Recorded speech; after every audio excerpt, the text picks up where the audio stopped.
Boris Johnson is facing a Tory insurrection as the Tory men in grey suits round on him over his response to the coronavirus crisis, it has been claimed.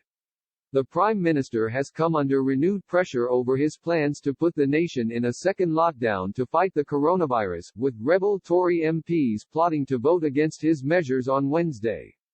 Mr. Johnson's loyal supporters say they have forgotten how to be loyal, as they grow increasingly frustrated at his approach to the coronavirus crisis, which has left behind a crippled UK economy.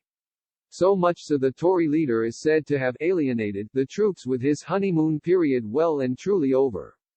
Writing for The Times, political columnist Rachel Sylvester said, Conservative MPs, including many of the Brexiteers who supported Mr. Johnson for the leadership, are in revolt. One admits, we've forgotten how to be loyal. The Red Wall, Tories, to whom the Prime Minister owes his election victory, are furious at what they see as the betrayal of the levelling up agenda for the North. Even Sir Graham Brady, chairman of the 1922 Committee of Tory backbenchers, condemned the government measures as a form of evil, and Sir Charles Walker, vice chairman of the committee, criticised the drift into an authoritarian coercive state. No previous Conservative leader has survived making enemies of the Tory party's men in grey suits. A former cabinet minister says Downing Street has alienated the Tory troops.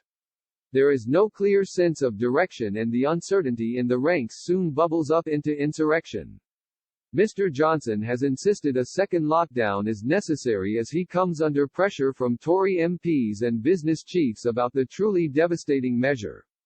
The Prime Minister guaranteed without a shred of doubt that the restrictions would expire on December 2, amid concerns on the Conservative benches that England's lockdown could be extended.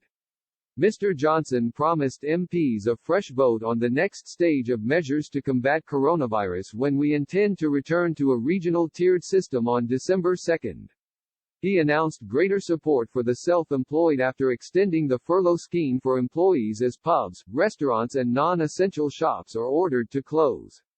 Mr. Johnson promised that the national lockdown in England, if approved by MPs, will automatically expire next month and the Commons will have a vote to agree the way forward. The Prime Minister warned that without action there could be twice as many deaths over the winter as in the first wave, meaning there is no alternative but another national lockdown. But a growing number of senior MPs on the Conservative backbenches have indicated they will oppose the new lockdown during a vote on Wednesday, a day before it is set to come into force.